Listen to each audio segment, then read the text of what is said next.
right, travel crew, Abe the Cursed Chef is back and we're climbing the impossible. My cursed palate is still a void, but we're finding the ingredient to shatter its silence. Today, we've landed among the whispering peaks.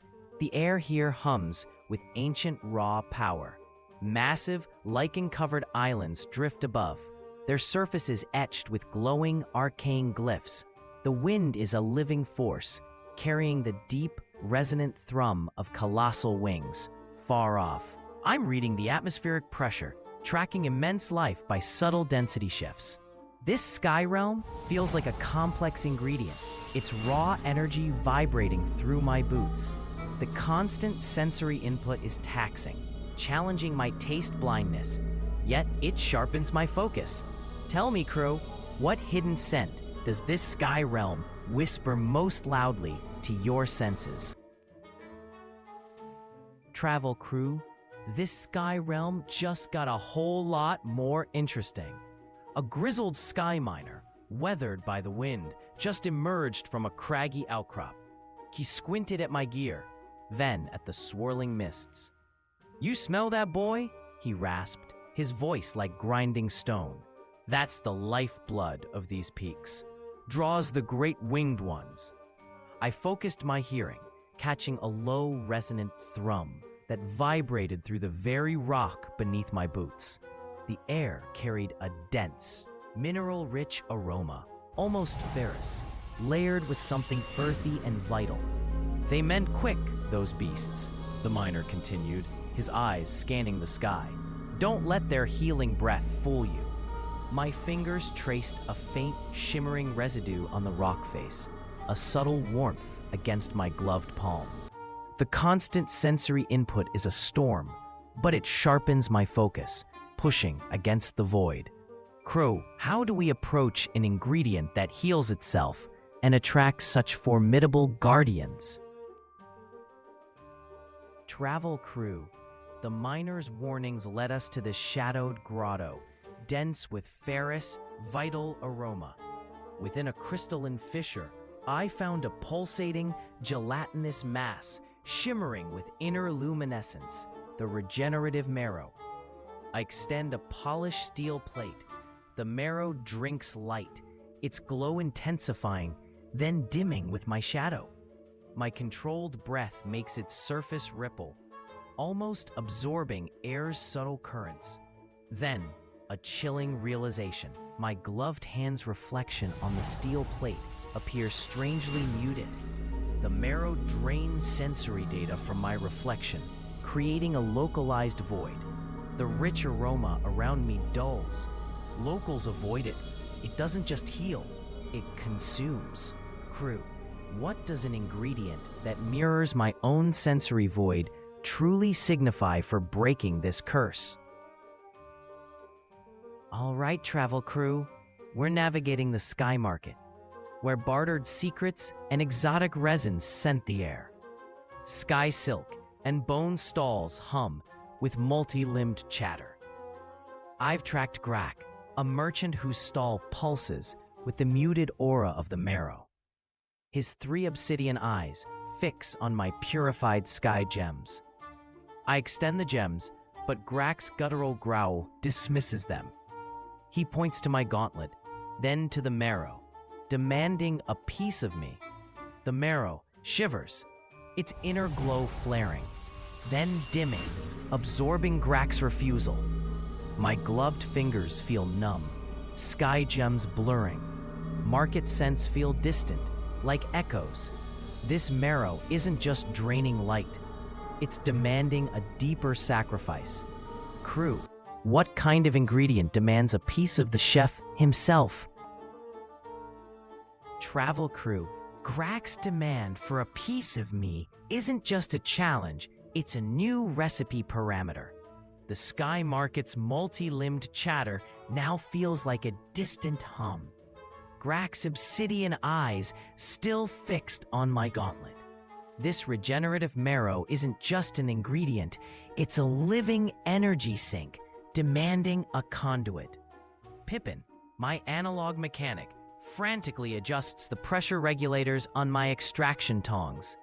He mutters about optimal energy transfer, his clockwork gears whirring with strained purpose.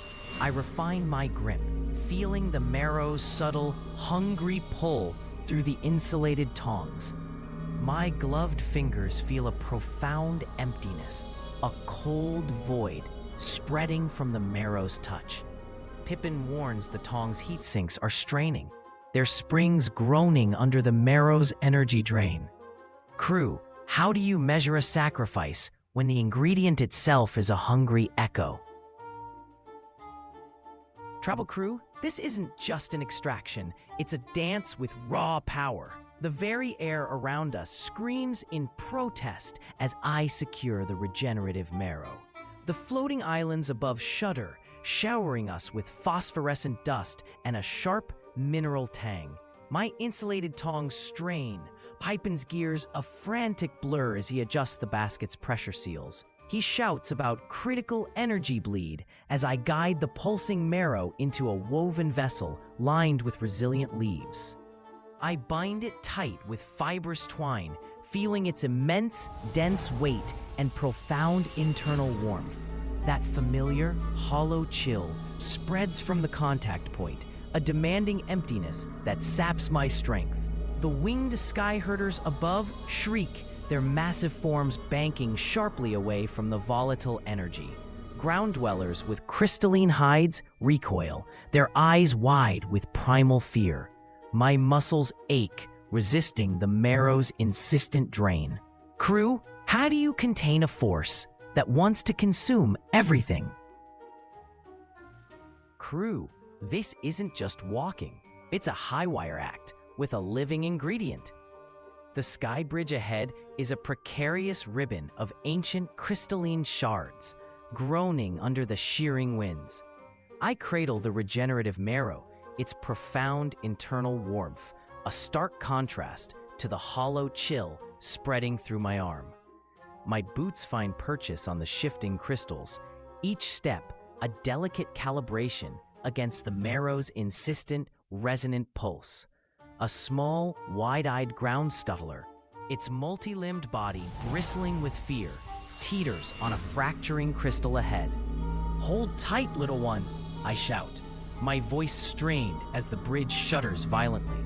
I shift my weight, absorbing the marrow's internal tremors, synchronizing my breath with the wind's erratic pushes. A sharp crack echoes, and a section of the bridge shears away, sending the scuttler tumbling. I lunge, extending my insulated tongs, snagging the creature just before it plunges into the abyss. The marrow's sapping chill intensifies, a demanding void that threatens to consume my focus. My muscles scream, fighting the drain, but my grip remains iron steady, the scuttler safe. Crew, how do you maintain perfect composure when the world beneath you is actively betraying your every step?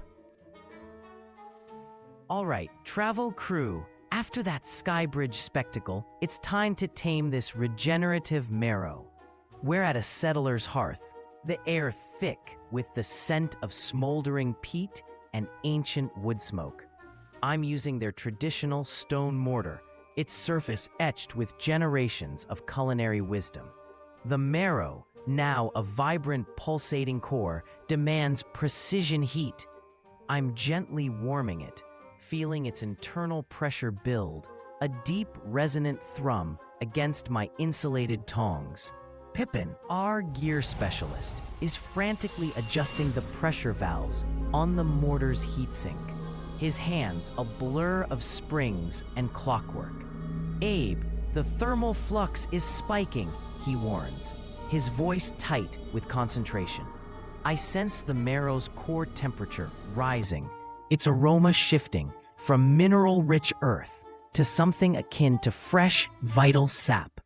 The draining chill from the marrow intensifies, a cold, insistent hunger spreading through my arm, testing my resolve. I adjust the flame, a delicate dance of intuition and experience, bringing the marrow back from the brink of instability. The settlers watch, their faces a mix of awe and trepidation, as the marrow settles into a steady, rhythmic pulse. Pipen tightens a final gear, exhaling sharply as the system stabilizes. Crew, how do you maintain absolute control when your ingredient is actively trying to consume your very essence? All right, travel crew, the moment of truth has arrived. This regenerative marrow, now a vibrant, pulsing jewel, is ready. Pipen's frantic adjustments on the heatsink are barely keeping pace with the marrow's internal energy. He's shouting about thermal flux, his hands a blur of clockwork and springs. I lift a small, glistening piece with my tongs. Its aroma, a rich, vital sap, now tinged with something sharp, almost electric.